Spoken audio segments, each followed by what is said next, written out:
Olá, gente. Todos vocês estão me ouvindo?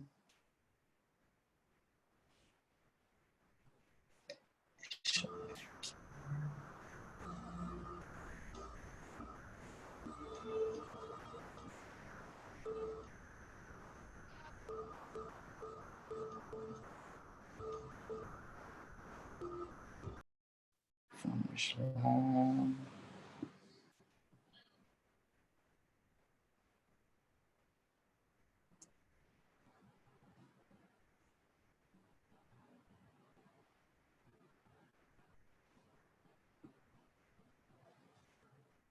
Todos vocês estão me ouvindo? Deixa eu colocar aqui.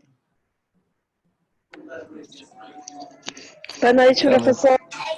Boa noite, estão me ouvindo? Todo mundo está me ouvindo bem? Sim. Tá,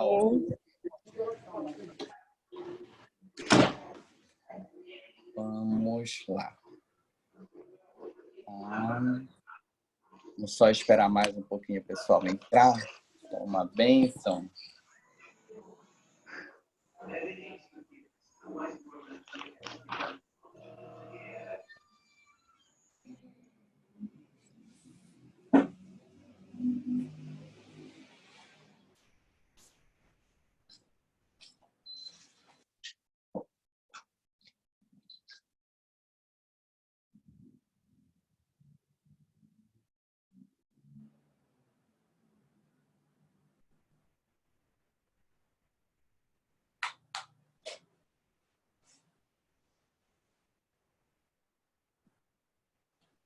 Então, gente, vamos lá, tá? Deixa eu só colocar aqui para a gente poder já começar a nossa aula, tá? Eu vou configurar para bloquear o som de todo mundo.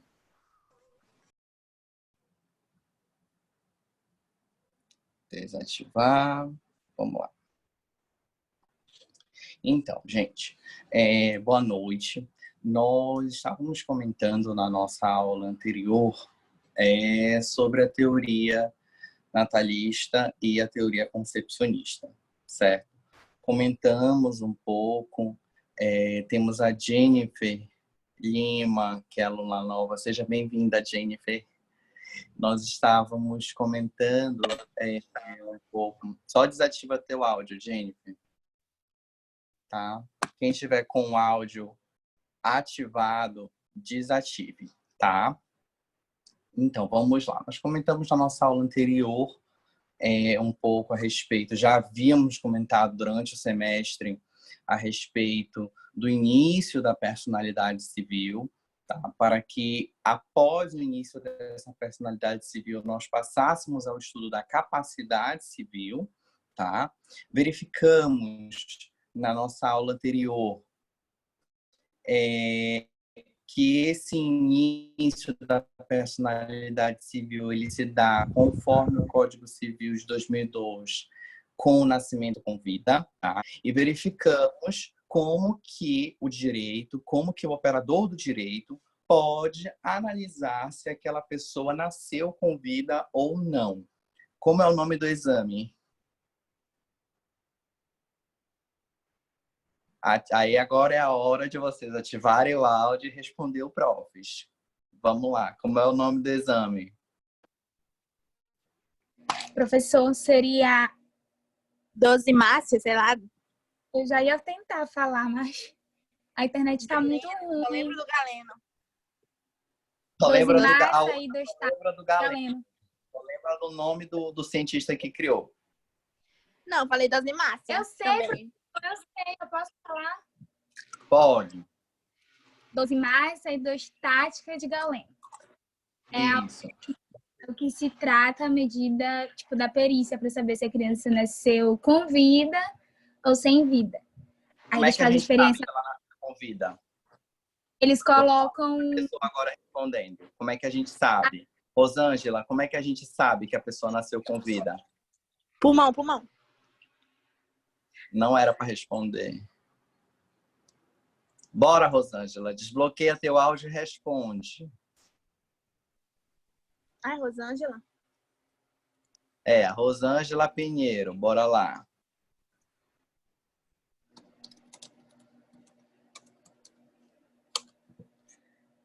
Desativou? Desativa teu áudio e responde, mulher. Tô nervosa. Qual é o nome, como é que o perito verifica? É através da docimásia hidrostática de Galeno, tá? O exame que é feito, a perícia que é feita no pulmão do recém-nascido, para saber se ele chegou a nascer com vida e depois morreu, ou se ele já nasceu morto, tá? Esse é o primeiro ponto. O segundo ponto, como é que o perito sabe? Os outros alunos fecham o áudio. Como é que o perito sabe que a pessoa nasceu com vida, Rosângela? Primeiro, eu não estava na aula passada. A minha internet não estava boa. Poxa. E, infelizmente... Forma. Oi? É quando tiver com funcionamento normal do músculo cardiovascular. Tá, vamos lá. Deixa eu explicar mais uma vez para vocês, tá? O que o perito faz? Agora todo mundo fecha o áudio aí para a gente poder ficar só eu aqui na tela. Tá. O que o perito faz, tá? Quando há necessidade de se saber, que aí nós já trabalhamos na aula anterior, o porquê que é necessário saber se a pessoa chegou a nascer com vida e depois morreu, nessa vida extrauterina, ou se ela já nasceu morta, tá? E nós já explicamos o porquê que é necessário fazer essa diferenciação. Vou já repetir depois para quem não estava na aula anterior. E já digo para vocês que as nossas aulas, sempre 24 horas depois, eu já consigo colocá-las lá na plataforma, tá? Inclusive, eu já vi aluno meu já revisando o conteúdo de vídeo que foi postado lá. Esse mesmo vídeo que aparece aqui, tá gravando, ele vai lá para a plataforma da Examas, tá? Então, vamos lá. Por que é necessário fazer isso? Principalmente para aspectos materiais, e principalmente quando eu falo aspectos materiais, patrimoniais, eu estou dizendo respeito com essa morte, com uma possível abertura de sucessão, tá?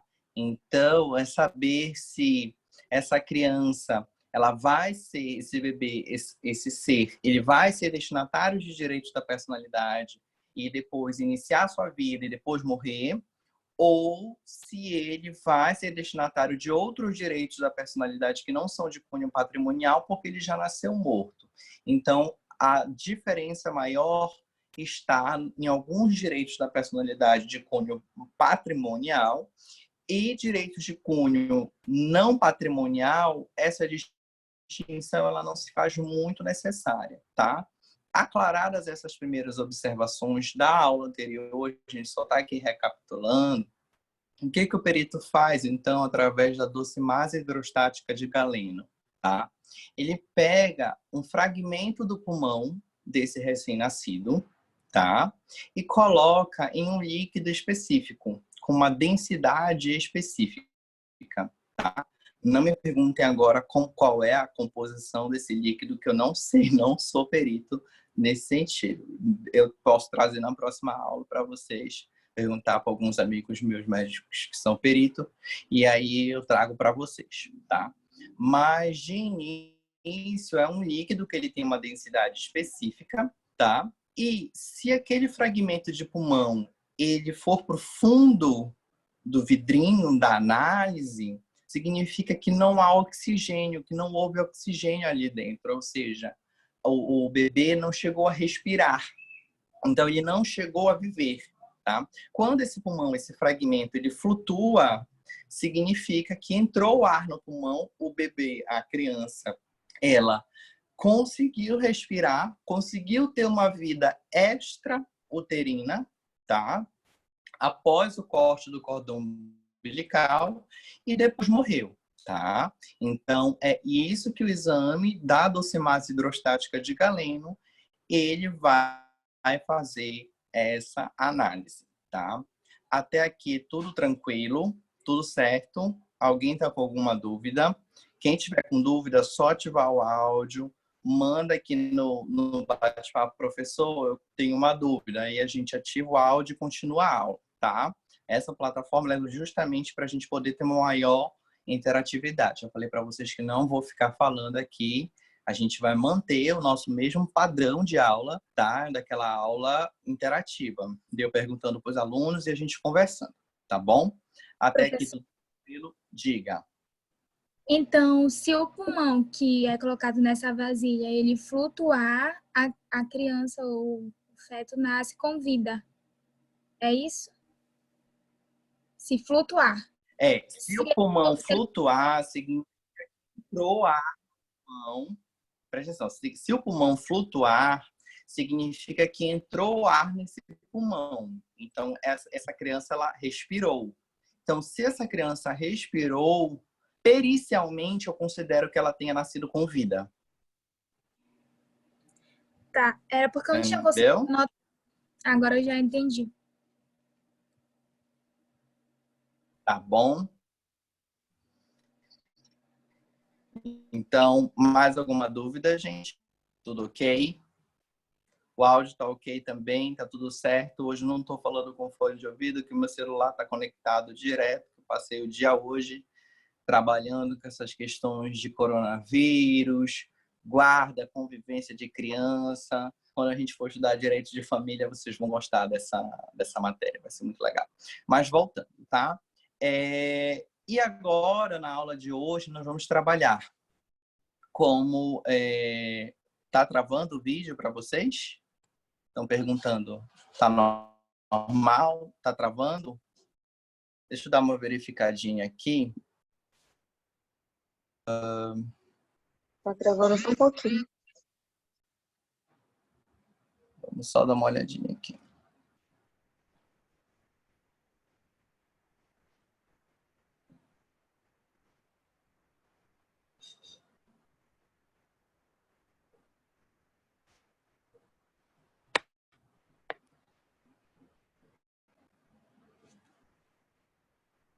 E agora deu uma melhoradinha. Deixa eu dar uma olhada aqui. Aqui eu tô normal.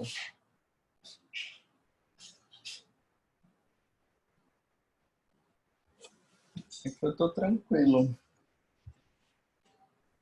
Eu acho que a minha internet tá travando totalmente aqui, tipo, sumiu tudo.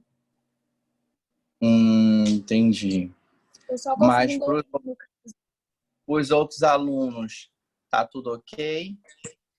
Não, a minha tá travando, mas dá pra levar. Dá pra entender, Tá. professor Lindão? Boa noite, lindo! Boa noite, não sei nem quem é. Já é Eu vou verdade, Sandy. deve ser o Gabriel. Se não for Você não me Gabriel... reconhece mais, cara? Você não me reconhece, Lindão? Não, gente, porque quando eu olho pelo celular, são 4 rostinhos que aparecem. Porque eu não uso O computador. professor porque mais eu quero lindo que que existe. ele apareça por Tem que completo. ver o mais bonito. O mais bonito sou eu. Vamos lá.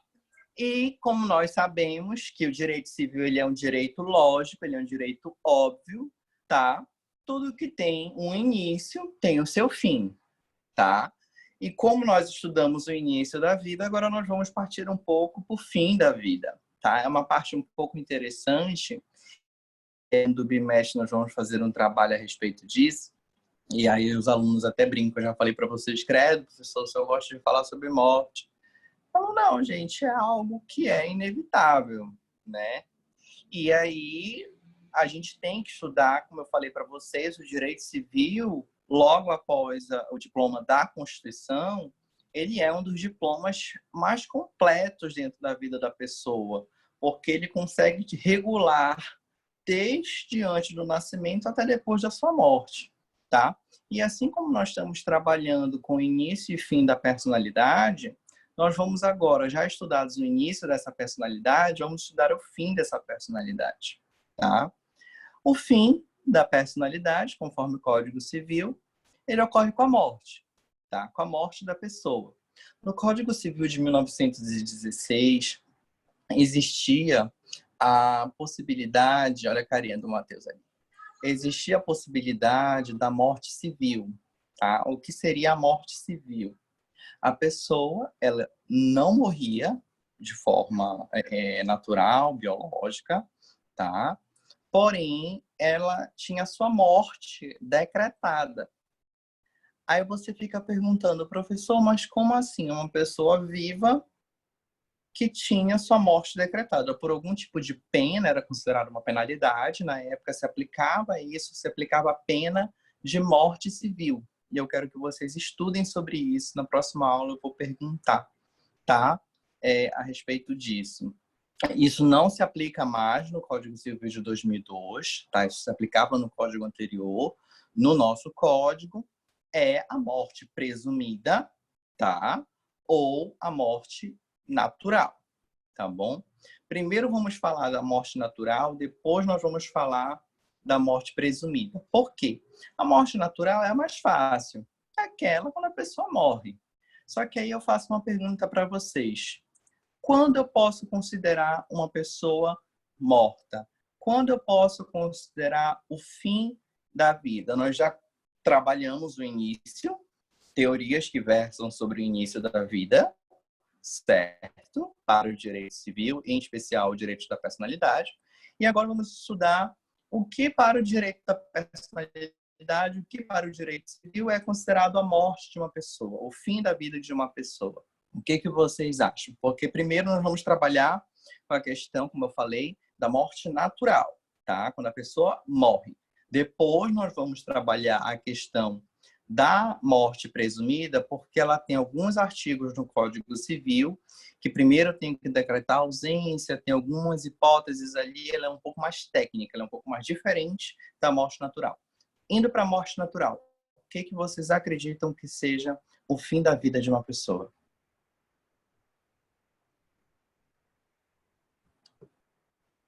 Vamos lá, todos mudos, ativem os áudios de vocês. Acho que quando a morte natural é quando o IML assina a certidão de óbito da pessoa. Para mim é isso, quando o CPF é cancelado. Tá, para ti, a morte é quando o IML faz uma certidão de óbito e o teu CPF é cancelado. Certo? Isso. E se isso for feito por engano? Como é? Tu tá viajando, e se isso for feito por engano? Tu tá viajando, mas o IML diz, cadê fulano? Ah, não sei cadê ele, não sei. Ah, faz logo uma certidão de óbito dele e cancela o CPF. Aí tu tá morto. Aí tu volta pro Brasil, passa na alfândega, num voo internacional. Não, senhor, o senhor está morto. Como é que fica? Ele vai continuar morto. Mas tu tá vivo. Sim, mas juridicamente falando pro Estado, ele vai estar morto, né? Eu vou estar morto. Mas tu tá vivo. Entendeu? É isso que eu tô te falando. Se a gente for reduzir a morte a atestado, a documentação, por algum momento, isso pode ocorrer uma falha nesse sentido. Isso é verdade. Sempre acontece falhas. E aí, a gente tem que estar preparado. O sistema, ele nunca é perfeito. De repente, tu estás viajando, ou tu, tô muito cansado, quero me afastar de todo mundo, tu não conta para ninguém que tu viajou, viaja e ninguém sabe. Aí a pessoa vai lá, faz uma certidão de óbito tua, cancela o teu CPF, só que tu tá lá em Miami, curtindo a tua vida, quando tu volta, teu passaporte é bloqueado, tu não entra no Brasil, porque pro Brasil tu tá morto. Tu estás entendendo como funciona? Então, a gente não pode vincular, tá, gente? A questão da morte e a questão uma coisa na morte civil isso acontecia. Na morte civil isso acontecia. O Estado decretava a tua morte civil, para o Estado você era morto. Mas, na realidade fática, você estava vivo, como todos nós aqui. Entendeu? Só que você não pode fazer absolutamente mais nada na sua vida porque você era considerado como morto. Entendeu? Então, e isso acontecia no Código de 1916. Já no Código Civil de 2002, não. E eu vi aqui no bate-papo, me falaram a respeito da morte encefálica, né? Que é a morte cerebral. Queria outros alunos saber se concordam ou discordam. Professor, essa morte, no caso, quando o cérebro para, tipo, de funcionar, essas coisas, seria também a mesma coisa do coração? Porque se o coração não bater, a pessoa não tá morta, não tá viva, né? Não, o problema é que eu consigo, por meio de equipamentos, manter uma circulação sanguínea, tá? Eu consigo manter. Existem técnicas, principalmente quando eu vou transplantar um coração, em que eu preciso tirar o que está ali e colocar um outro.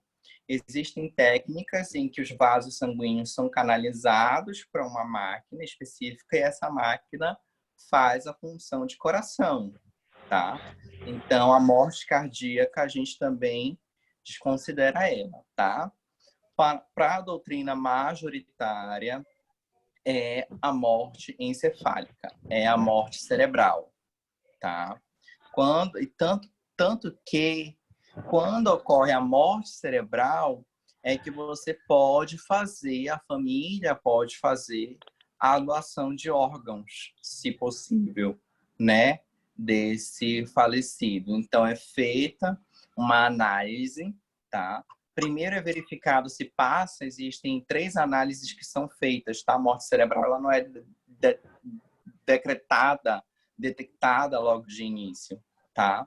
São 3 análises que são feitas de temperatura do cérebro, de impulsos eletromagnéticos e de corrente sanguínea. Então, tem que estar passando corrente sanguínea para o cérebro tem que ter impulso eletromagnético e tem que estar na temperatura que ele tem que ter de atividade. Então, são 3 fatores e mais outros específicos da medicina, a qual não interessam nesse momento por direito, mas só que eu estou trazendo para vocês a título de conhecimento, tá? E aí é decretada essa morte cerebral, essa morte encefálica, e com essa morte encefálica, tá? Eu posso fazer a doação dos órgãos daquela pessoa. O problema é que muitas pessoas, e aí nós vamos entrar no aspecto polêmico da aula de hoje. Antes disso, eu quero fazer um parêntese com vocês. Desliguem os áudios de vocês. Lembrem que nós falamos sobre o início da vida entre a teoria concepcionista e a teoria natalista. A teoria concepcionista era aquela logo quando da concepção do espermatozoide com o óvulo, formando o óvulo zigoto. E a teoria natalista era justamente no sentido do nascimento com vida. Eu falei para vocês que eu sou daquela teoria do meio, que eu não sou nenhum nem outro, eu sou o centrão, que eu faço ali uma teoria natalista mitigada, ou seja, o feto ele tem direitos da personalidade, só que em potencial. Qual é esse potencial? Com o nascimento com vida, esses direitos da personalidade se tornarão plenos. Tá? Até lá, eles estão sob condição suspensiva. Eles ficam meio que, como a gente fala, de stand-by. Eles ficam paradinhos ali, quietinhos no cantinho deles. Então, percebam o seguinte. Por que eu falo isso? Porque eu adoto essa teoria. Vejam que dentro da medicina, e aí por isso eu explico para vocês que o direito ele não pode ser visto como uma ciência isolada. Eu vou precisar da filosofia, eu vou precisar da sociologia, eu vou precisar da perícia, eu vou precisar da medicina, eu vou precisar de todas as outras ciências para me dar um aporte, para me dar um fundamento teórico a respeito de determinado assunto, tá? E conversamos a respeito do aborto. Tá? A gente vai ter uma aula específica para aborto, interrupção terapêutica de parto, tudo isso. Se acalmem. E aí nós conversamos sobre o aborto. Por que eu falo isso? Que eu sou pró-aborto, que é quando justamente você, após a formação do tubo neural, que ele se inicia Ele tem o início dele no encéfalo, que é o cérebro, vai até o final da coluna vertebral, tá? Para fazer ali a inervação. Ele vai ter uma capilarização, ele vai formar as bainhas de mielina. E com essas bainhas de mielina, acaba se tornando um sistema nervoso com sensibilidade, tá? Então, é um sistema nervoso sensível. Esse sistema nervoso, ele começa a receber estímulos e, quando ele recebe algum estímulo, ele dá uma resposta. Então, a partir daí, é que eu considero que aquele feto, quando ocorre o fechamento do tubo neural formando o encéfalo, que aquele feto vai ter vida, tá? Tanto que o STF já julgou isso com relação aos fetos anencéfalos, ou seja, quando eu tenho um problema de má formação congênita, em que eu não consigo fechar o tubo neural, tá? E aí o Matheus está colocando durante a neurulação. Eu não consigo fechar o tubo neural e esse tubo neural, como ele não consegue fechar, eu não formo encéfalo, eu não formo cérebro.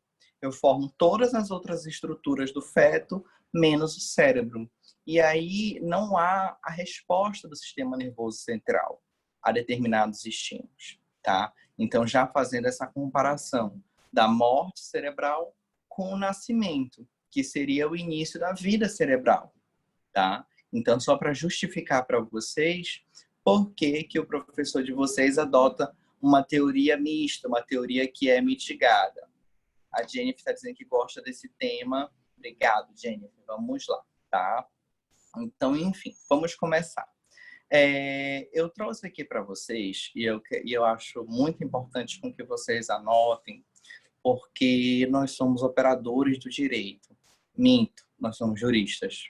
É um vício que eu tenho desde a faculdade. No meio da faculdade, eu quis quebrar esse vício. Nós não somos meros operadores do direito, nós somos juristas, nós fazemos o direito, tá? E nós, como juristas, nós temos que ser técnicos desde o início. Eu já comentei com vocês desde o início.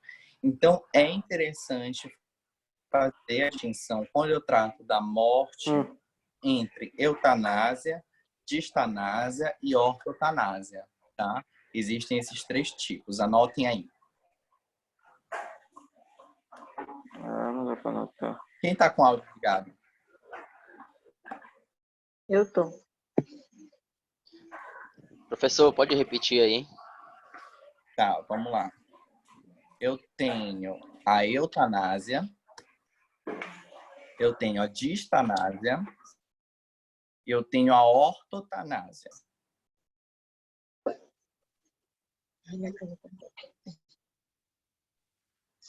Eutanásia, distanásia. Eutanásia, distanásia e ortotanásia.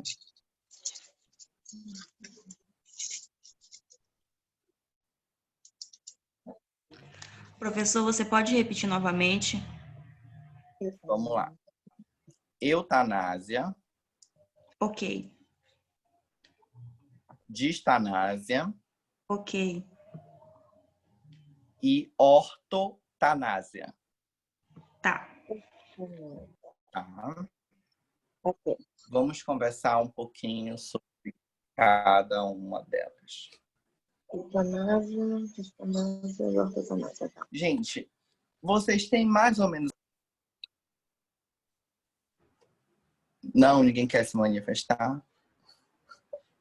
Vocês ficam muito calados, meu Deus. Quando é para falar, eles não falam. Aí eu tenho uma turma que ativar a função do mudo. Fala. O senhor pode repetir o que o senhor perguntou, porque ficou mudo aqui o meu. Tá, deixa eu te falar. Eutanásia, distanásia e ortotanásia. Vocês sabem mais ou menos o que é cada uma delas? Eu acho sim, que eu só sei da Ásia.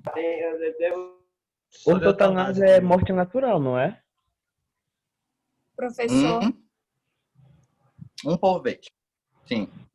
A ortotanásia seria aquela morte que não tem sofrimento, tipo, morreu sem sentir, sem sofrer. Uma morte natural. Uma morte natural, professor. Seria, tá te falando a morte natural? Não, a ortotanásia não seria, tipo, é uma morte natural, tipo, uma morte normal, só que é aquela morte sem sofrimento. Tá, mas se a pessoa tem um infarto, Sim. ela Vem, professor. ela vai sofrer, certo? Porque, enfim, dói. Então, não seria ortotanásia? Vamos conversar um pouquinho. Vamos começar do início para o final, tá? Gente, a ortotanásia, ela é... Agora vocês fecham o áudio de vocês. Eu estou ouvindo um monte de gente. A ortotanásia, ela realmente é essa morte natural. É um processo natural da morte, tá? Eu não vou nem prolongar essa morte e nem vou antecipar essa morte. Ela aconteceu quando ela tinha que acontecer. A pessoa infartou, pá, caiu no chão, pronto, morreu. Ortotanásia. A pessoa levou um tiro, morreu na hora. Ortotanásia. Tá? Mas só que vejam que essa ortotanásia, ela vai ser verificado se houve algum ilícito, tá? Para essa ortotanásia ter acontecido, para essa morte da pessoa ter acontecido. Se houve um ilícito, por exemplo, a pessoa levou um tiro, tá? Ela não teve um prolongamento da vida, o médico não conseguiu fazer um prolongamento da vida, ou a pessoa está sofrendo, o médico não conseguiu, mesmo com sofrimento, prolongar a vida dessa pessoa e nem antecipar a sua morte, a pessoa só foi lá e morreu.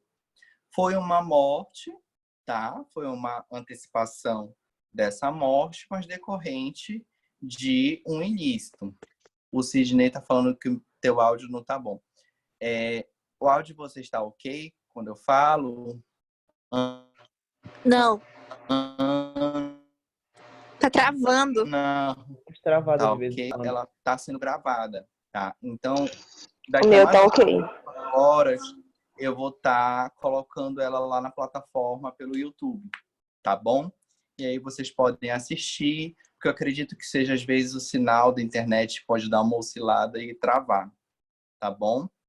Então, percebam que a ortotanásia é a morte no seu processo natural, tá? O médico, ele não vai empregar nenhum meio para que essa vida se prolongue, mas também não vai empregar meios para que ela se antecipe, tá? Então, eu não vou matar aquele paciente. Eu sei que eu vou morrer.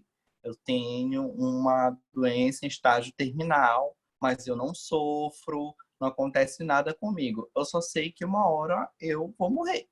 Vai chegar, eu vou morrer. Ou eu não vou acordar, ou eu vou desmaiar e vou cair no chão e morrer. O médico, se ele fizer um procedimento de prolongar artificialmente essa morte, a gente está falando de distanásia, ou seja, já é uma coisa completamente diferente da ortotanásia. Tá? O prolongamento artificial da vida, no caso, é a distanásia. Tá?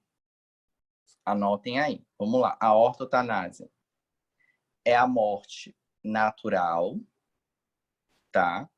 E aí, quando eu sei que essa morte natural, eu posso ou postergá-la ou antecipá-la, aí eu vou fazer uma análise entre eutanásia e distanásia, tá bom? Mas, a princípio, guardem o conceito de ortotanásia. Anotem o conceito de ortotanásia, tá bom? Não Professor, vão, na hora da prova, confundir um com o outro. Diga. professor, distanásia é o prolongamento da vida? Primeiro nós vamos trabalhar ortotanásia. Ortotanásia, ok. Isso. A ortotanásia é a morte natural Isso, é um da processo pessoa. natural, né? Isso. Natural, normal, morreu. Tá bom, Infartou, obrigada. morreu. Caiu no chão, bateu a cabeça, morreu. Assim, professor, deixa eu falar aqui, assim, ó. A minha tia, ela entrou em coma, aí com uns dias ela saiu, fizeram uma cirurgia, com uma semana o médico liberou. Então ela voltou para casa. E quando ela ia retornar, um dia de consulta, tipo assim, ela acordou cedo, tomou um banho, sentou no sofá e pediu para a filha dela pegar um pouco de água na cozinha. Quando a filha voltou, ela já estava morta.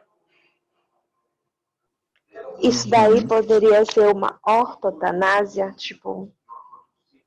Sim, pode ser considerado uma ortotanásia. Por quê? Veja, o médico, ela teve um problema, tá? Isso. O médico conseguiu empregar os meios técnicos, tá? Ela voltou à vida. Pronto. Isso. Tá? Ela com vida tinha, claro, as suas limitações decorrentes da patologia, da doença, mas ela teve um desenvolvimento normal. Ela não ficou, por exemplo, ligada a aparelhos, ela não ficou durante anos com respirador mecânico ou fazendo terapias paliativas de dor. Ela não ficou fazendo isso. Não. Ela saiu do hospital normal, depois em casa ela faleceu. Né? Então, isso daí é a ortotanásia. Ortotanásia, né? Sim, tá bom, era isso, professor. Isso. Tá, obrigada. O que é a eutanásia? Tá? Nada. O que é a eutanásia? Tá? É quando eu tenho uma morte provocada por algum sentimento de piedade, de comoção por alguma pessoa, tá? Seja porque eu estou vendo aquela pessoa em sofrimento, seja porque aquela pessoa me pediu, seja porque aquela pessoa está em um estágio terminal.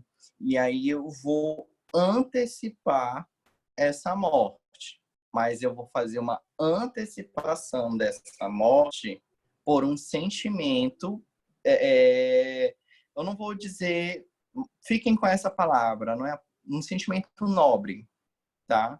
Eu tenho por trás um sentimento de piedade, de comoção para aquela pessoa, que acaba me fazendo com que eu antecipe a morte daquela pessoa. Vou dar um exemplo para vocês. Um paciente, ele está em coma, só que já tem 3 anos que ele está em coma. Mas o coração bate, o fígado funciona, o rim funciona, o sistema circulatório funciona, ele está em coma. Ele tem atividade cerebral, só que ele está em coma, ele não volta. O médico já diz, olha, pela medicina, nós já empregamos todos os meios técnicos, todas as nossas literaturas, e aí ou eu vou aplicar uma medicação nessa pessoa, ou eu vou desligar o Matheus como eu era antes. Quê? Enfim. Ou eu vou... tem aí um filme, Como Eu Era Antes de Você. Um filme. Obrigado, Matheus, um exemplo. E tem um outro filme muito interessante que eu vou procurar aqui já para vocês assistirem, já que está falando sobre filmes, sobre isolamento social, que é um rapaz que ele congela o corpo dele para depois ser no futuro descongelado, enfim. A outra colocou aqui que já odeia esse filme, mas bora lá. Então, o que é eutanásia? Ou eu vou desligar o aparelho, que a pessoa tem, por exemplo, a pessoa, o pulmão dela, ele está prejudicado. Vamos aqui, caso coronavírus, tá? Caso coronavírus. Eu tenho um senhor idoso, ele está na UTI, tá? Ele, para viver, para não morrer, ele precisa de um respirador. Se eu tirar o respirador, ele morre. Só que aí ele já é um senhor com 97 anos. E ele olha para mim e diz assim, eu estou sofrendo muito, me deixa morrer. Só que aí você entra em um conflito ético. Porque se você entra entre esse conflito ético, o que que ocorre? Eu tenho que fazer uma análise de pegar, saber se essa pessoa realmente estava com toda a capacidade civil, tá? E, principalmente, saber se ela não teve um vício de vontade, para saber se ela, nessa manifestação de vontade, se ela não estava com uma manifestação de vontade viciada, se não estava sob coação. E aí, por isso que é necessário fazer uma análise com um cuidado maior, tá? Então, por exemplo, o coronavírus tem um idoso, 97 anos, se eu tirar aquele respirador, ele vai falecer, tá? Só que eu tô vendo que ele, pela estrutura médica, eu falei por aqui que eu moro numa rua principal, então passa ônibus, carro, passa avião, passa tudo aqui atrás. Enfim. E aí ele, pela literatura médica, ele não tem chances. Digamos que ele não tem chances. E aí ele diz, olha, ou tu tira o respirador, e aí eu não vou conseguir respirar e vou morrer, tá? Ou você me aplica alguma substância, ou você me induz a ter uma morte. A isso eu dou o nome de eutanásia, tá? Quando eu antecipo a morte de uma pessoa, tá? Por um motivo piedoso, por algum motivo nobre. Esse nobre coloque entre parênteses, tá? Entre aspas, perdão. Tá bom? Que é quando a pessoa tem uma doença terminal, uma doença incurável. E aí vocês têm que verificar que há todo um protocolo clínico para não se confundir a eutanásia com a distanásia. Porque o que é a distanásia? Uma ortotanásia, morte natural, ok? Perfeito. O que é a eutanásia? É a antecipação da morte por um sentimento piedoso. Seja quando a pessoa está em um estágio terminal, ela está com uma doença incurável, tá? E aí, por exemplo, ela está em estado terminal, está precisando, ela só vive com aqueles aparelhos. E aí, se eu desligar o aparelho, ela morre, estado terminal. Ela tem uma doença incurável, ela tem, por exemplo, um HIV. Ela chega para mim e diz, olha, Saulo, eu tô com HIV, por favor, me mata. Digamos que eu sou médico, por favor, tira a minha vida. Então, se eu tiver com esse sentimento de piedade, com esse sentimento nobre, eu vou dar um nome deste processo de eutanásia. Porque a morte natural da pessoa, ela ia acontecer mais lá para frente. Eu só antecipei, tá? Assim como existe a morte natural, existe a antecipação da morte, morte natural, ortotanásia. Antecipação da morte, eutanásia. Eu tenho a distanásia, que é o prolongamento da vida com sofrimento. É o prolongamento artificial dessa vida, mas que está causando sofrimento a essa pessoa. Vamos lá. A pessoa teve um acidente muito grave, ela teve uma patologia muito grave, uma doença muito grave, e ela vai morrer. Isso a gente sabe. A literatura já diz. Ela vai morrer. Daqui a tanto tempo, ela vai morrer. Só que, o que eu faço? Eu começo a empregar técnicas para prolongar artificialmente a vida dessa pessoa. Tá? Estão perguntando, professor, no Brasil é legal a eutanásia? Não. Tá? Não é autorizado a eutanásia. A gente vai já conversar com relação a essas discussões sobre ortotanásia, eutanásia, distanásia, porque o próprio Conselho Federal de Medicina, ele fica ali no meio termo, e mais o Código Penal, ele traz a hipótese de eutanásia, mas ele considera como homicídio, tá? Mas ele considera como homicídio privilegiado. Então, você tem uma diminuição da pena, mas ele considera como homicídio. Então, leia-se, ainda é crime, não está regularizada a questão da eutanásia, tá? Já a distanásia, ela é o prolongamento artificial da vida, tá? É quando eu vou ter esse prolongamento artificial e muitas vezes não é de gosto do doente. O doente ele não quer aquele prolongamento artificial. Ah, eu tenho um câncer, eu tenho um problema muito grave, eu tenho uma esclerose, em que eu sei que daqui a tanto tempo o meu corpo vai parar de funcionar. Mas se eu tomar determinadas medicações, se eu fizer determinadas técnicas, de acordo com a medicina, eu vou ter um prolongamento da minha vida. Esse emprego é a distanásia, tá? Só que percebam que a distanásia, ela não pode causar dor ou sofrimento para o paciente, entendeu? Eu não posso causar dor ou sofrimento, porque se eu causar dor ou sofrimento, eu vou estar fazendo a distanásia. Eu não vou estar empregando a medicina como cuidado paliativo da dor, fazendo controle do sofrimento daquele paciente para chegar numa ortotanásia, numa morte natural.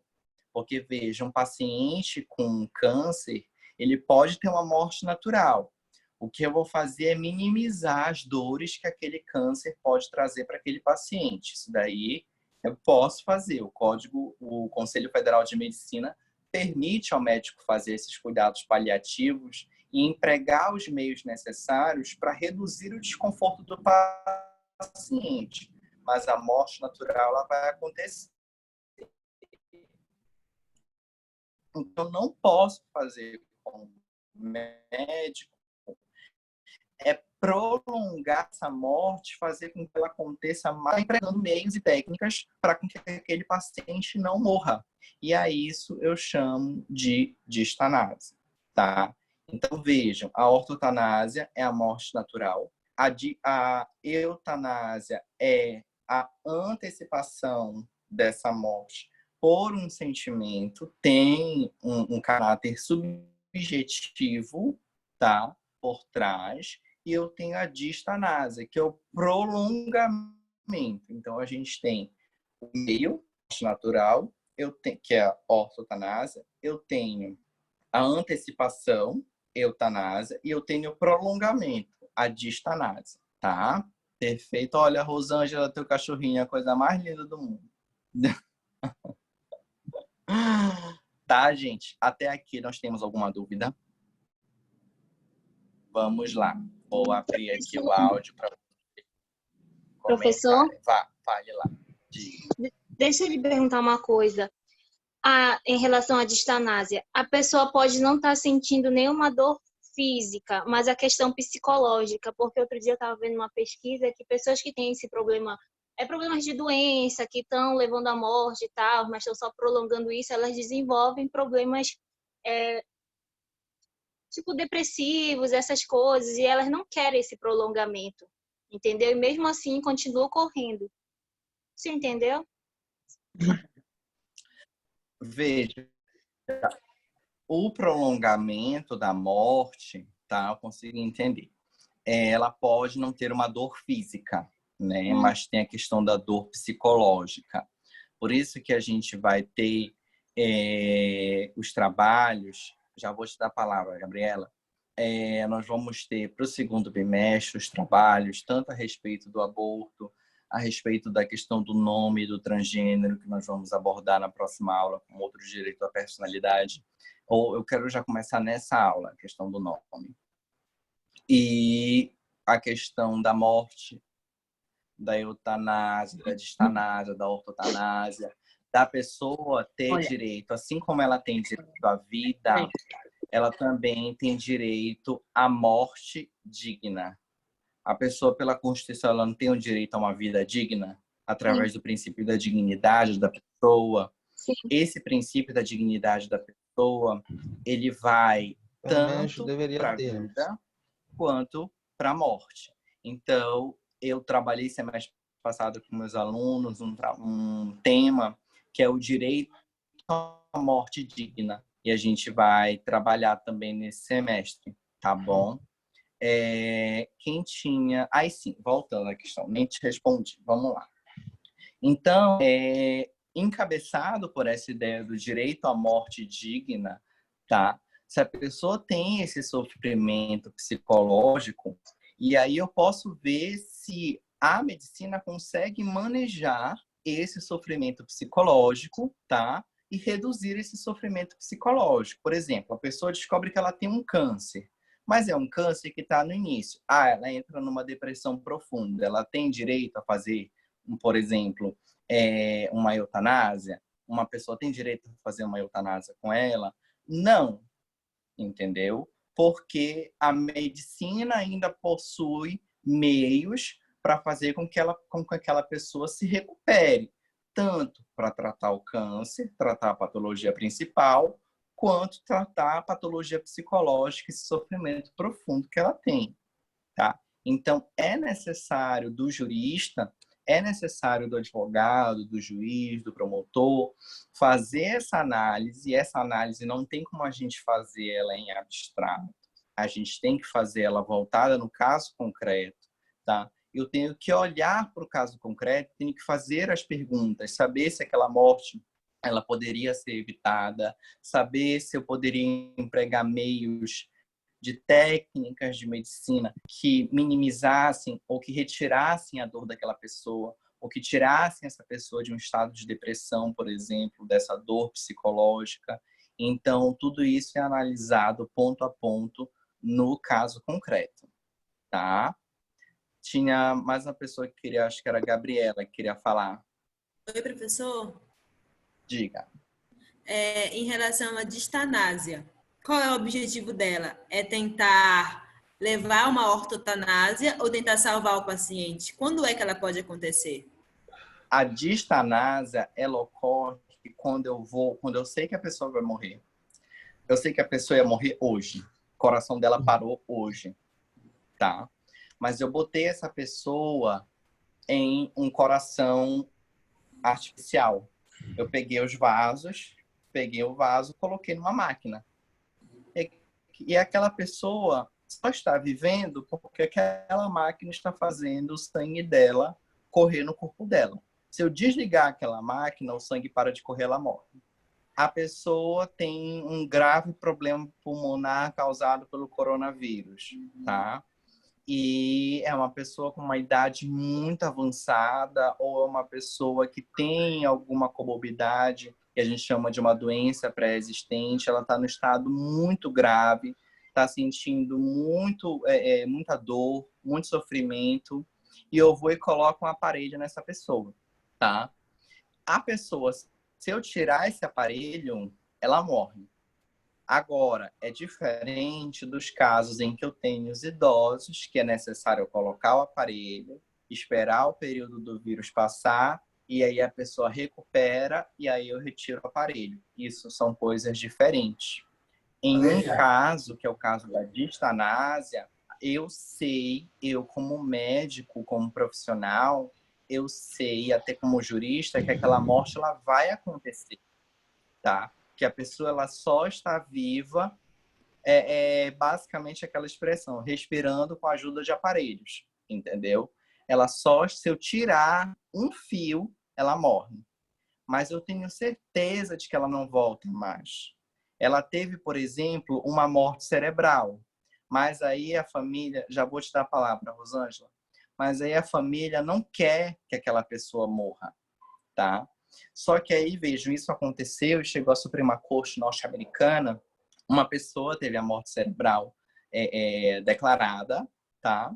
Mas a família era de uma determinada concepção religiosa e acreditava que aquela pessoa poderia sair daquele estado de morte cerebral, tá?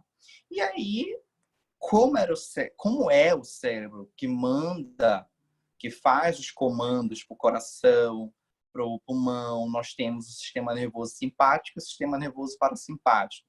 E aí nós temos também, dentro dessa diferença de sistema nervoso, os movimentos que são automáticos do coração. O cérebro parou, mas o coração continua batendo. Eu tenho o pulmão que continua respirando. A gente está aqui respirando, não está sentindo, mas a gente consegue prender a respiração, entendeu? Então, Quando eu tenho órgãos que funcionam de duas formas, tanto de forma automática quanto de forma manual, quando o cérebro para, essa pessoa perde todo o controle. Ela realmente morre. E aí, o que aconteceu nessa família norte-americana? Ela estava mantendo aquela pessoa, tá? Com a ajuda de aparelhos, com coração, sendo o batimento controlado por ajuda de aparelho, a respiração toda. Não é coma, não é caso de coma, tá? Coma, parte do cérebro ainda está funcionando, a outra predominando, tá? É diferente, estado de morte cerebral do coma, tá bom? Essas partes mais médicas eu não vou entrar muito porque não é de minha propriedade, tá? Mas são coisas diferentes de morte cerebral do coma. E aí, essa pessoa que estava nos Estados Unidos, ela estava com a morte cerebral, não era coma, tá? Era morte cerebral, o que no Brasil é caso para a gente poder desligar os aparelhos e fazer a doação de órgãos. A pessoa vai morrer e aí eu faço a doação de órgãos, tá?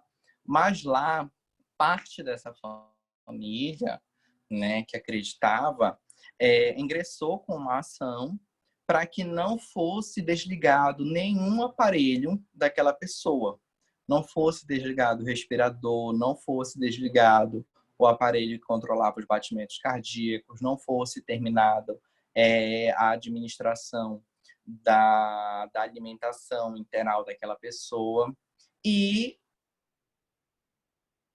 parte da família que não acreditava nisso, que sabia que tinha a morte declarada, a morte cerebral declarada, verificou que não, a gente não concorda com isso. E as duas famílias, as duas partes da família entraram em um conflito, uma demanda judicial. E isso chegou até a Suprema Corte norte-americana. E a Suprema Corte diz o seguinte: não, a pessoa, assim como ela tem direito à vida, a ter uma vida digna, ela tem direito a ter a morte digna. Assim como a vida, e por isso que eu falo da minha teoria, que eu sou adepto dela, inicia-se com as sinapses, com a ocorrência das sinapses, terminadas as sinapses com a morte cerebral, autorizado está o médico de desligar o aparelho.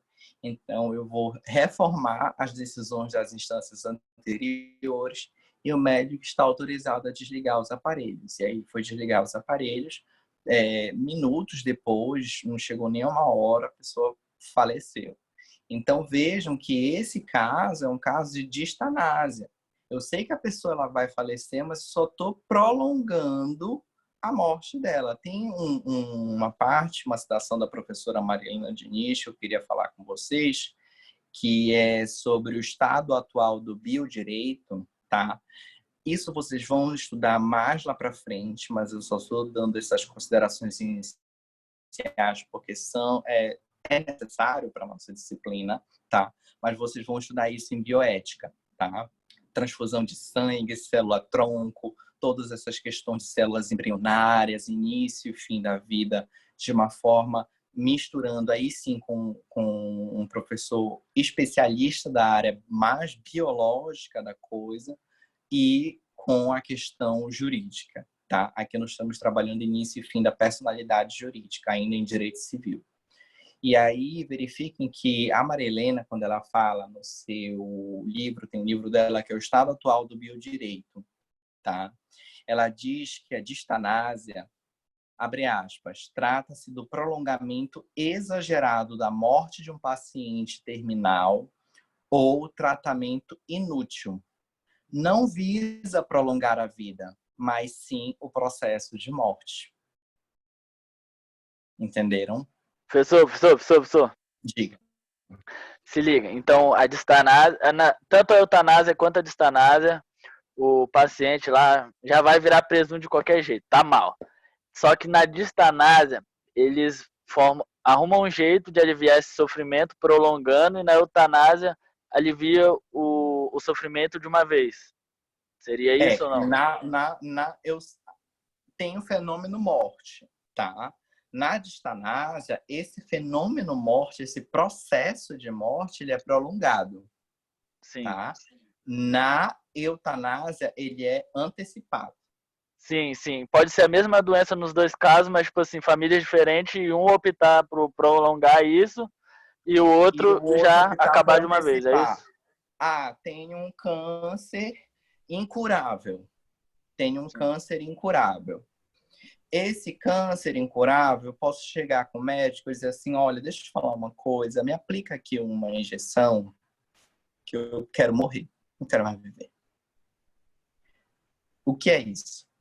Eutanásia, distanásia ou ortotanásia? Vamos lá, gente, foi para todo mundo. Eutanásia. Quer dizer, considerando o caso, né? É um caso muito grave, a pessoa tá mal, vai morrer, já era. Eutanásia, tá? Eutanásia. Eu tô dizendo para a pessoa, não aguento mais, eu quero morrer, eu não quero mais, não dá para mim, acabou. Tô doendo muito, tô com dor todo o meu corpo, não quero mais. Antecipa a minha... Eu sei que um dia eu vou morrer por causa desse câncer, mas eu antecipo a minha morte. Eutanásia, tá? E aí, veja que isso não é permitido no Brasil, tá? Isso vai se encaixar dentro do Código Penal, só que como um homicídio privilegiado. Eu vou ter uma redução da pena. Por que privilegiado, professor? Porque teve aquele caráter que eu falei para vocês, subjetivo. Eu estava vendo a pessoa morrer, eu estava vendo a pessoa com aquele sofrimento, eu não queria que ela sofresse muito, eu fui lá e encerrei a vida dela. Apliquei métodos que encerraram a vida dela. Uma outra coisa é eu dizer, olha, eu estou em um câncer em estado terminal, tá doendo muito, e você só me dá um paracetamol. O câncer vai aumentando, a dor vai aumentando, e você me dá... Aí eu chego e digo, olha, aí você me dá um remédio que ele não tem uma eficácia. Aqui só rapidinho aqui. Aqui no meu chatzinho aparece bem pequenininho para vocês. Para mim, no caso, quando vocês fazem uma pergunta. Então, quando vocês quiserem fazer uma pergunta, vocês podem ligar o áudio ou mandar uma palminha só, tá? Aquela palminhazinha que tem bem aqui, 3 pontinhos, uma palminha. E aí a gente já sabe, eu já sei que você quer falar, tá? Aí você faz a pergunta que você quer fazer, tá bom? Então, veja, que eu não tenho acesso também ao bate-papo, porque eu tô pelo celular. Então, veja, onde eu tava. Tá. Na questão do câncer. Não tem uma medicação específica, tá? Você vai me dar uma medicação que ela não vai me curar. Ela só vai manter a doença naquele estágio. Só que aquele estágio está me causando um sofrimento físico e psicológico muito grande. Onde já não... Mas, gente, é um sofrimento físico e psicológico extremo. Tipo assim, a pessoa ela tá quase morta na minha frente, mas eu não vou deixar ela morrer. A isso eu vou chamar a distanásia. Porque, veja, a distanásia não é o prolongamento da vida. A vida eu já sei que ela vai encerrar em algum momento. É o prolongamento, é a extensão desnecessária do processo de morte. O que o médico pode fazer, e isso é autorizado pelo Conselho Federal de Medicina, eu tenho uma doença em estágio terminal. Eu sei que a minha personalidade jurídica ela vai ter fim em algum dia com a morte. Só que até lá eu posso ter um determinado sofrimento. O que o médico pode fazer? Ele pode fazer cuidados paliativos para minimizar o meu sofrimento. Mas a morte vai acontecer. Perfeito? Entendido até aqui? Tranquilo? Então, assim como nós estudamos o início da personalidade, nós, professor Carlito me mandou uma mensagem aqui no WhatsApp, não vou responder agora. Nós estamos agora estudando o fim dessa personalidade. E agora, com o fim dessa personalidade, nós entendemos o primeiro item do término da personalidade da pessoa, que é com a morte. E aí, morte esta natural, tá? Até aqui, há alguma dúvida? Vamos lá, meus bebês. Eu espero que vocês tenham dúvidas. Quando vocês têm dúvidas é porque vocês compreenderam o assunto, pelo amor de Deus. Liguem aí os áudios de vocês. Tudo top, professor. Até aqui alguma dúvida? Professor? Não, professor. Obrigado.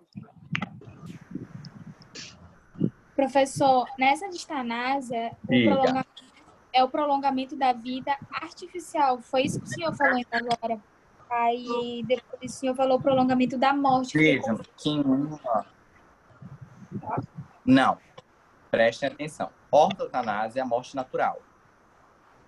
Tá? Aí eu tenho a eutanásia, antecipação. Na distanásia, a vida, por consequência, ela vai ser prolongada. Mas o que, na verdade, eu estou prolongando não é a vida. O que eu estou prolongando é o processo morte, entendeu? E esse processo morte que eu estou prolongando sem nenhuma razão técnica ou médica, que é considerado distanásia, tá? Ok, professor, entendi.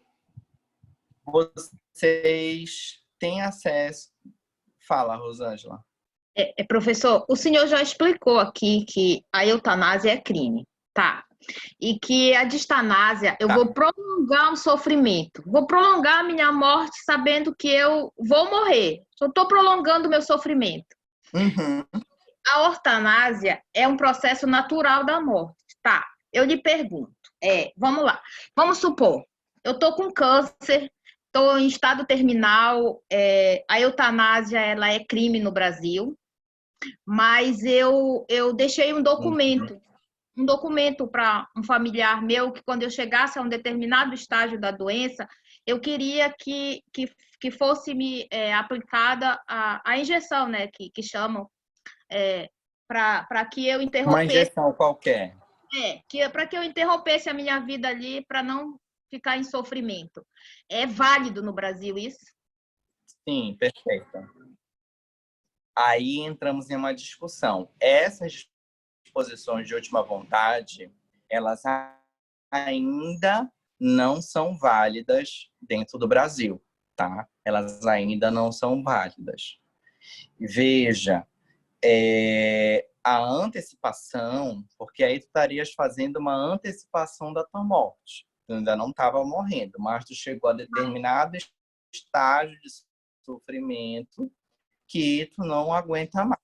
E aí o que acontece? O problema é quando isso chega nos tribunais, que os tribunais dizem que o direito à vida, e eu discordo completamente disso, ele é um direito inviolável, com o qual você não tem autonomia sobre ele, você tem o direito à vida, mas você não pode ter, digamos, um direito à morte, entendeu? Então, nesse teu caso que tu citaste, olha, eu deixei aqui um testamento, um exemplo.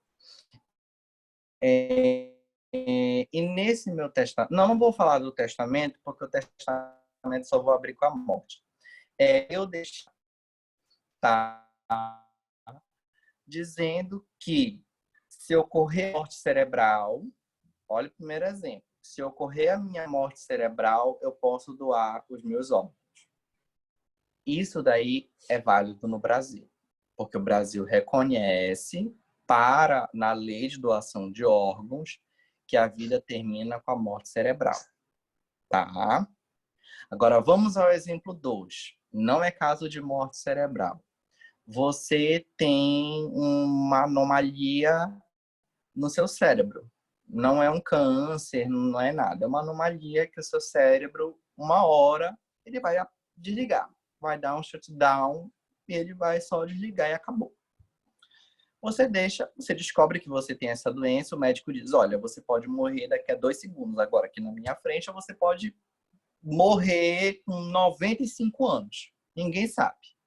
Você deixa um documento dizendo, olha, se por algum motivo essa doença se agravar ou se modificar, começar a me causar dor, me causar muito sofrimento, chegar em um estágio em que você esteja provocando não a minha morte, mas sim você vai estar estendendo o processo da morte de forma artificial, você pode, eu não quero esse emprego dessas técnicas, tá? De prolongamento do processo da morte, eu não quero, tá? Esse prolongamento do processo morte, ele é permitido dentro do Conselho Federal de Medicina. Você dizer que você não quer, tá? O que o médico pode fazer é dizer o seguinte, olha, eu tenho essa medicação que ela vai prolongar a sua morte, ela não vai acontecer amanhã, ela não vai acontecer depois de amanhã, mas você precisa seu sofrimento. O que ela vai fazer é prolongar a sua vida. Você pode recusar, sem nenhum problema. O que o médico pode fazer é ter esse cuidado paliativo, minimizar a sua dor, de minimizar o sofrimento, mas deixar o processo natural acontecer, tá?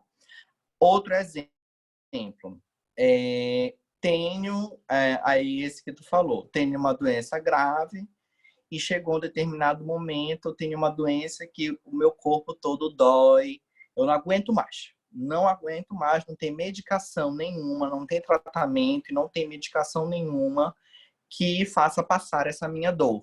Não existe mais na medicina medicação nenhuma que faça passar essa minha dor. Deixei um documento dizendo que se chegar nesse estágio, eu quero fazer uma distanásia. Aí você pode deixar autorizado tanto a distanásia quanto a eutanásia. A distanásia para que o médico prossiga com esse processo da morte, para que ele aconteça mais lá para frente. Digamos que você não quer morrer de jeito nenhum. Pela resolução do Conselho Federal, o médico não pode fazer esse prolongamento de sofrimento. Mas você diz, eu quero empregar todas as técnicas possíveis e imagináveis. Ou você pode fazer o contrário. Não, se eu chegar a determinado nível, podem cortar tudo, pode desligar todos os fios e pode doar tudo. Ou também não quero doar, quero ser cremado, enfim. É esse segundo exemplo que ainda encontra contradição no Brasil, entendeu? E ainda o Brasil não tem uma posição consolidada a respeito dessa autonomia. Lembra que eu falei para vocês do direito da personalidade? Quem são os destinatários do direito da personalidade? A pessoa natural, o nascituro e a pessoa jurídica. Se eu sou destinatário e a vida me é um direito da personalidade, eu devo ter o manejo do início e eu devo ter o manejo do final de uma vida. Então, é essa discussão que ocorre em sede de tribunais superiores. O Brasil ainda não tem uma posição consolidada. É bem contraditório, né? Porque se eu posso, se eu tenho direito à vida e eu não vou ter o direito à morte, a uma morte sem sofrimento, mas é isso, justamente, mas é isso que vocês vão trabalhar no seminário Direito à Morte Digna. Justamente este contexto, tá? Abram aí o Código Civil de vocês, tá?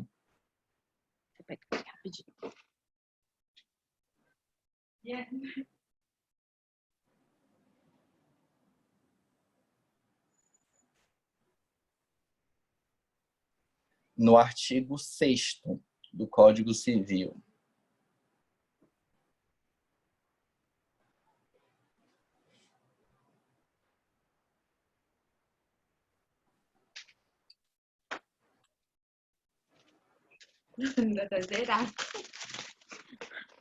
Já acharam?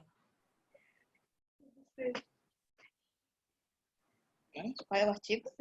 Sim. Artigo 6º do Código Civil. Só não tem isso não, só tem a vida porque Deus deu, sou pobre. Entra na internet e aí coloca assim, Código Civil, que é a Lei 10.406 de 2002. Eu acho que 90% da turma não tem o Código Civil ainda. Tá, então entrem na internet que tá lá de graça. Eu vou mandar para vocês um PDF dele, então. Tá? Sim, você pode continuar com o artigo 6º. Tudo ok? No artigo 6º? Vamos lá. Tá na mão já, o Matheus respondeu. Então, vamos lá. A existência da pessoa natural termina com a morte. Ponto. Esse daí é o primeiro item, tá bom? Que a gente já trabalhou.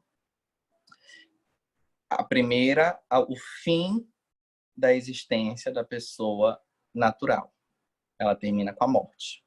Essa é a morte natural. Essa primeira parte do artigo 6º é a morte natural. Agora nós vamos trabalhar a morte presumida. O nome eu vou deixar para a aula que vem. Vamos trabalhar a respeito da morte presumida. Presume-se esta, quanto aos ausentes, no caso em que a lei autoriza a abertura da sucessão definitiva. Professor, não entendi nadinha do que o artigo quis dizer. Estamos aqui para isto. Vamos lá. A existência da pessoa natural termina com a morte. Isso é um ponto. Só que eu posso presumir essa morte em alguns aspectos. Em algumas situações, eu não vou ter ali o corpo, mas eu vou presumir que a pessoa morreu. É a morte sem corpo. A morte natural, morte com corpo. Morte presumida tem, então, é a morte sem corpo, tá? E aí vamos trabalhar essa questão da morte sem o corpo. Essa morte sem o corpo, ela tem todo um procedimento, tá? Existe a declaração da abertura de sucessão definitiva, tá? Dessa morte, com a declaração de ausência. Anotem aí. Eu tenho, primeiro, façam assim, 1. Morte natural. 2. Morte presumida. Aí embaixo do 2, vocês vão botar um dedinho, assim, igual o dedinho de parágrafo, e vão botar 2.1.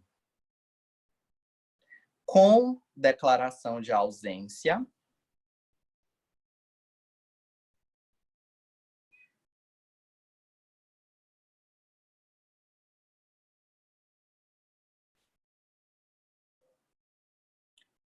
E 2.2, sem declaração de ausência.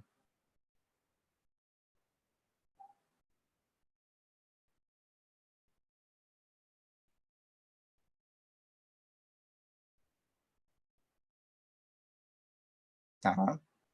Vamos trabalhar a sem declaração de ausência para depois a gente trabalhar a com declaração de ausência, porque a com declaração de ausência o procedimento é um pouquinho maior, tá? O que é a morte declarada, a morte presumida, sem declaração de ausência? Ela está lá no artigo 7º do Código Civil, que fala assim, dispõe assim o artigo 7º. Pode ser declarado a morte presumida sem a declaração de ausência, tá? Então, nós temos, tá? Aí é dois únicos, por isso que a gente vai do mais fácil para o mais difícil. Só nessas duas hipóteses é que eu posso declarar a morte presumida sem uma declaração de ausência. E eu já vou explicar para vocês o que é a declaração de ausência, tá? No caso do inciso 1º, se for extremamente provável a morte de quem estava em perigo de vida, caiu um avião, não encontrei o corpo, eu vou presumir o quê? Que essa pessoa morreu. Eu preciso declarar que aquela pessoa está ausente, passar todo um período, todo um procedimento. Não. É extremamente provável que aquela pessoa morreu. Gente, caiu um avião, todo mundo morreu. Vai ser só ela que vai se salvar? Aí vai ter um aqui que vai dizer, professor, mas vai que essa pessoa seja a única. entendeu? Mas aí depois a gente tem as hipóteses que vai que essa pessoa tenha sido a única que sobreviveu e foi declarada a morte dela. Aí a gente vai ver as hipóteses de como reverter isso. Mas, a princípio, peguem essa informação. O artigo 7º, ele trabalha da morte presumida sem declaração de ausência. E aí eu tenho duas hipóteses. A primeira, se for extremamente provável a morte de quem estava em perigo de vida, tá? E a segunda hipótese, que está no inciso 2º, leiam aí. Se alguém desaparecido em campanha ou feito prisioneiro não for encontrado até 2 anos após o término da guerra. Então, vamos lá. Deixa eu ver aqui o Sidney. O que foi, Sidney, que tu falou, que eu não consigo ver aqui embaixo? Liga o teu áudio aí.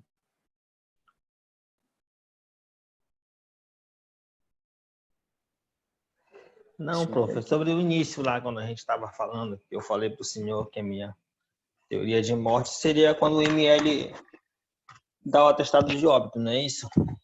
Entendeu? Mas o ML, não. O ML só vai dar o atestado de óbito quando ele tiver morte com corpo. Isso é, mas vai ter a morte, não vai ter o corpo ali. Não, eu tô se há de acontecer da morte. Veja que eu falei o seguinte. Veja só. Eu falei da morte natural, que é a morte com corpo. Certo? Tá. Essa morte presumida que eu tô falando para vocês, eu não tenho corpo. Eu não tenho corpo. Para comprovar, para ver que a pessoa morreu.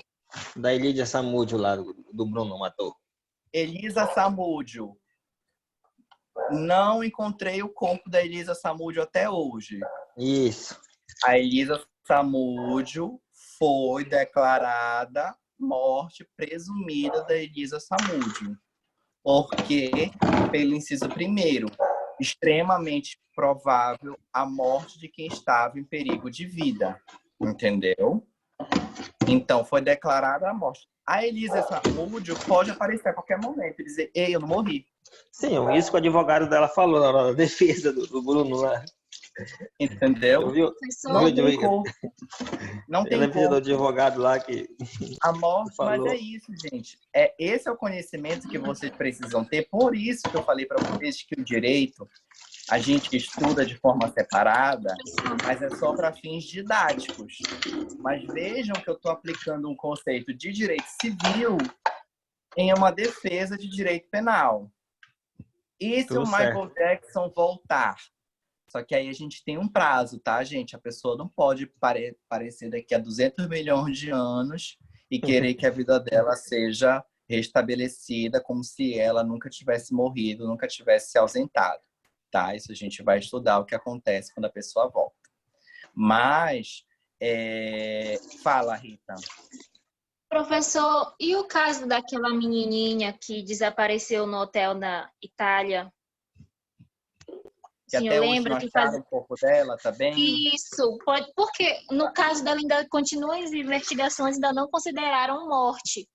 Depois de 12 anos já. Ainda e não já no caso da Elisa, morte. no caso da Elisa, eles já foram considerados como morte e já encerraram. Por quê? O que aconteceu? Isso daí eu não tenho acesso, não posso falar com propriedade, porque eu não tive acesso aos autos do processo de Elisa Samúdio, tá? Mas a declaração, a condenação dela foi com base em uma morte presumida por perigo de vida, entendeu? Só que a defesa dizia, não pode, a defesa bateu muito fortemente nisso, dizendo, eu não posso condenar uma pessoa por uma morte presumida. Eu não tenho a certeza. Cadê o corpo para saber se essa mulher morreu? Entendeu? Então, assim, percebam que isso é uma questão de argumentação, isso é uma questão de retórica, entendeu? Já no caso da garotinha lá da Itália, se eu não me engano, não tinha questão de perigo de vida e ela não estava em campanha, ela não estava em guerra. Então, eu tenho que primeiro ter o período de ausência, que a gente já vai falar. Depois desse período de ausência, eu abro mais um outro período para poder ser decretado. eu ouvi dizer que os cachorros comeram ela. Isso daí é o que está lá, né? Mas, vejam só, o que eu tenho que fazer uma diferença em 3 pontos. Primeiro, morte natural, tá? Essa morte natural, eu tô ali com o corpo, eu tô vendo esse corpo. Eu tenho a morte presumida, tá? Só que essa morte presumida, ela bifurca em morte presumida sem declaração de ausência e morte presumida com declaração de ausência. Professor, qual é o mais fácil para eu entender? Vamos lá. Morte natural, morte com o corpo. Tá ali o corpo, morreu. Câncer, acidente de carro, traumatismo craniano, qualquer coisa. Tá ali o corpo. Tô vendo, morreu. Tá? Depois, a intermediária é uma morte presumida sem declaração de ausência. Professor, por que eu vou declarar a pessoa que ela morreu presumidamente? Inciso primeiro, só em 2 hipóteses, tá? Porque ele é mais fácil, porque ele só se aplica em 2 hipóteses. Primeira hipótese, ou porque era extremamente provável a morte dessa pessoa, um acidente de avião, por exemplo, caiu o avião, todo mundo morreu, mas eu não achei o corpo da pessoa, eu achei o corpo de 199 passageiros, menos o dela. Aí fica a pergunta. Só que o Código Civil já traz uma resposta e diz, eu vou presumir a morte dela. Eu tenho corpo para dizer que a morte aconteceu por acidente? Não. Mas é extremamente provável que ela tenha morrido. Então, não vou precisar declarar a ausência dela antes. Então, eu já presumo que ela morreu. E a segunda hipótese, se eu for preso, tá? Feito prisioneiro, ou eu desaparecer em guerra e passar 2 anos do final dessa guerra, fui para a guerra, tá? Como no caso de muitas vítimas de Brumadinho. Muitas pessoas de Brumadinho, até hoje, eu ainda não tenho corpo. Mas é extremamente provável que aquelas pessoas morreram. Entendeu? Então, o Código Civil traz a morte. É uma morte com corpo? Não. Então, vai ser uma morte presumida. Eu vou precisar de uma declaração de ausência antes? Não, porque é extremamente provável que ela morreu. Entendeu? Então, vamos lá. O Brasil iniciou uma guerra, tá? Eu fui, estamos lá brigando, deixa eu ver com que país. Com os Estados Unidos, não gosto dos Estados Unidos. Estava brigando com os Estados Unidos. Bomba para lá, bomba para cá, e navio, e submarino, e o norte abrindo um buraco, porque a gente é o primeiro que vai. O sul e o sudeste fica lindo. E aí eu fui embora para os Estados Unidos, lá para brigar, que eu gosto do tumulto. Fui lá para brigar nos Estados Unidos. Tá. Aí, primeiro ponto. Fui brigar na guerra. Descobriram que eu estava sendo prisioneiro. Tá?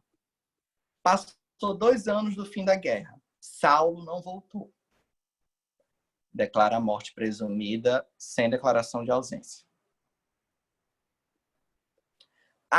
Saulo foi para a guerra. Tava lá no tumulto, não sei o que e tal, e morte para lá, gente morrendo para cá, e tiro para lá, e tiroteio para lá, e não sei o que, míssil e bomba, e raio laser. Saulo passou 2 anos, não voltou.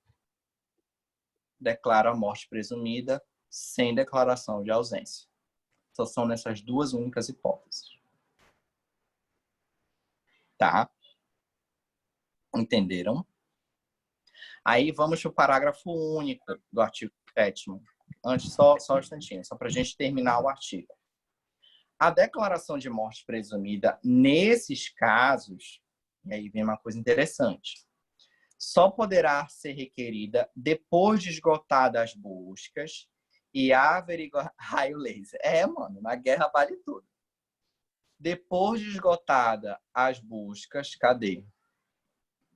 E averiguações, devendo a sentença fixar a data provável do falecimento. Veja que isso vai ser um processo que eu vou abrir, que eu vou iniciar e dizer, olha, o Saulo foi lá para a guerra com os Estados Unidos, tá? E tá aqui. a guerra terminou nesse dia, foi feito um acordo de paz entre os países, e aí todo mundo que estava lá nos Estados Unidos voltou para o Brasil, e todo mundo que estava no Brasil voltou para os Estados Unidos, menos o Saulo. Isso significa o quê? Que eu estou em Cancún, na praia? Não. Para o Código Civil, isso significa que eu estou o quê? Presumidamente morto, sem declaração de ausência. Tá? Mas aí, veja, eu tenho que esgotar, eu tenho que ver se o Saulo não está internado em algum hospital norte-americano, se o Saulo não desapareceu, se o Saulo não está lá nos Estados Unidos, em Miami, na praia, porque ele não quis mais voltar para o Brasil, entendeu? Eu tenho que esgotar uma série de averiguações e uma série de buscas depois desse período de 2 anos, isso no caso da guerra, tá? De campanha, que a gente chama campanha, ou feito prisioneiro, tá? Passou 2 anos do término, tá? Aí é feita essas averiguações nesses 2 anos. Não achou o Saulo de jeito nenhum. Morte presumida. Sem declaração de ausência. Tá? Perfeito. Até aqui. Quem tem dúvida, gente? Tudo de boa, professor. Já buguei bastante, professor, mas estou me achando. Oi? Eu já buguei bastante, mas estou me achando, estou conseguindo entender. Já bugou bastante. Assim, uma reviravolta total, mas tá indo, tá ótimo. Tá indo. Quem mais? Vamos lá. Que bom que a gente está conseguindo, né? Fluir a aula. Quem mais? Vamos, gente. Não é possível uma aula dessa com tanta coisa pra gente falar. A gente Exatamente, tem 7 professor. Uma minutos de aula dessa top demais, não tem nem dúvida. Não, parem com a graça de vocês.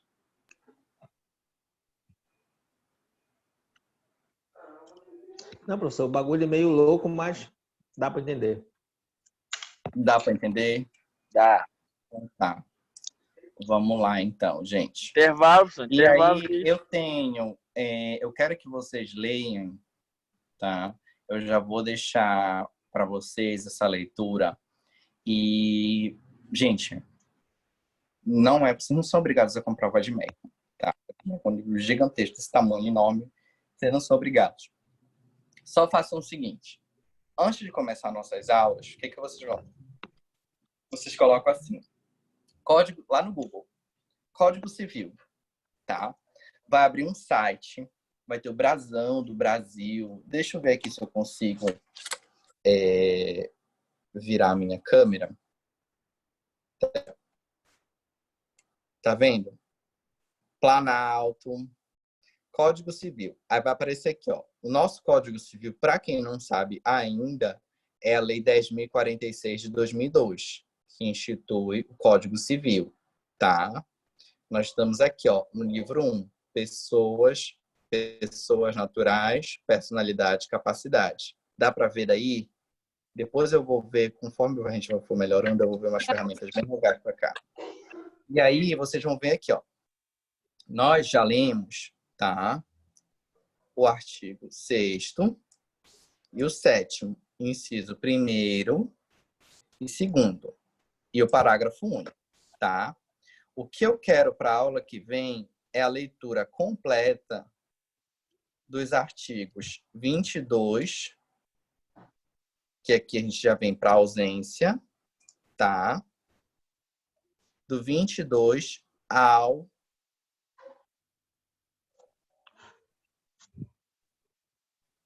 39, tá? Eu quero que vocês leiam, porque a gente vai trabalhar na aula que vem, porque isso aqui é mais técnico, tá? É essa partezinha aqui que eu deixei, porque ela é um pouquinho mais chatinha, exige um pouquinho mais de detalhes, porque, vamos lá, morte presumida, todo mundo ok, né? Só naquelas 2 hipóteses, muito provável de eu ter morrido num acidente, risco de vida, e passou 2 anos, esgotou todas as buscas. Eu estava em guerra ou estava sendo feito prisioneiro, declara a minha morte presumida sem declarar antes a minha ausência.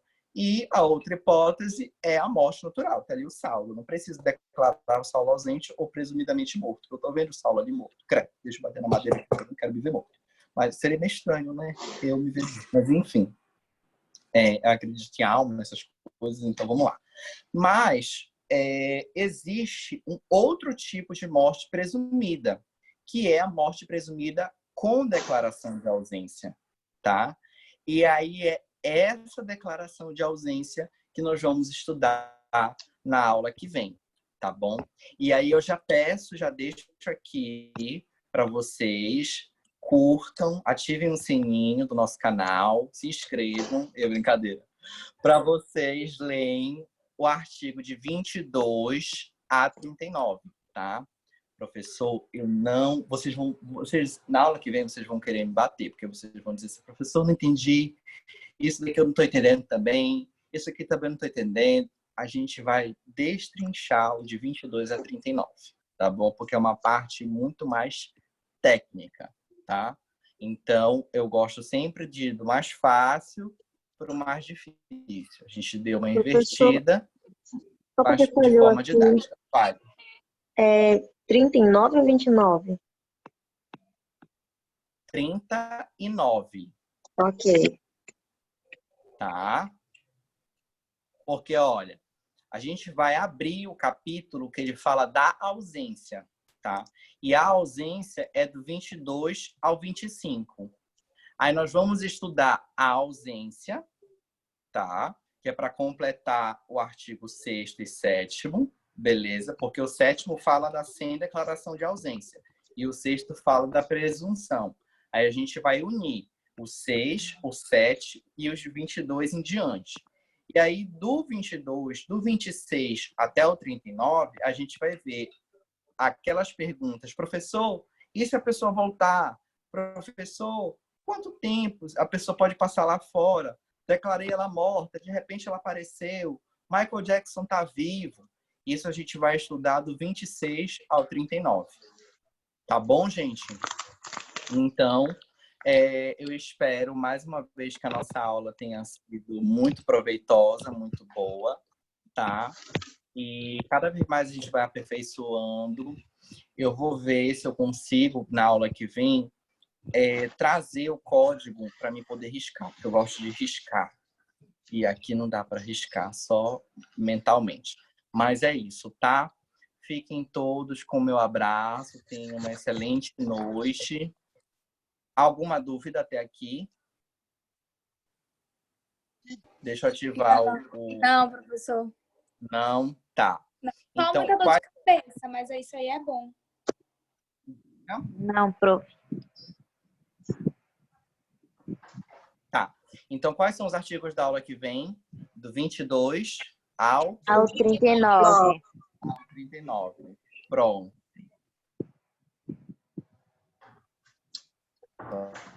Até o celular já despertou aqui dizendo para vocês. Deixa eu voltar aqui. Peraí, voltei, tá? Então, é isto. Tchau, gente. Um abraço. Tchau, boa noite. Boa noite. Ei, alguém printa aí a nossa aula e me marca lá no Instagram, porque Carlito tem que ver que a gente está estudando. Bela sexta-feira à noite. Blogueirinho, blogueirinho. Está estudando morte. Mas parem de falar para poder printar, gente. Tá aqui. Cadê o professor que sumiu daqui? Tô aqui. Tá aparecendo. Calma, deixa eu ver se eu acho. Tem que ir mexendo pro lado aí que ele aparece. Fala alguma coisa, professor. Fale, Tô bem professor. aqui, ó. Não aparece. Tô aqui, ó. Tô aqui. Tem que fazer silêncio para ele falar, para aparecer a cara dele. É verdade.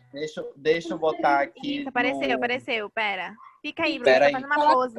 Apareceu.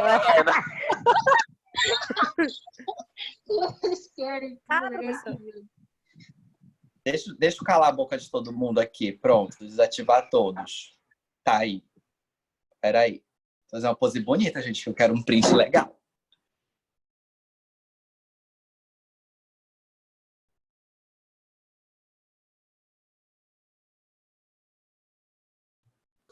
Selou. Coloca o livro na mão para dar credibilidade. Bora tomar uma, Sandy. Saulo, _M, Oliveira. Aí eu vou repostar e vou deixar vocês nas minhas redes sociais famosas. Beijo, gente. Tchau. Obrigado, senhor. Não. Ei, tem a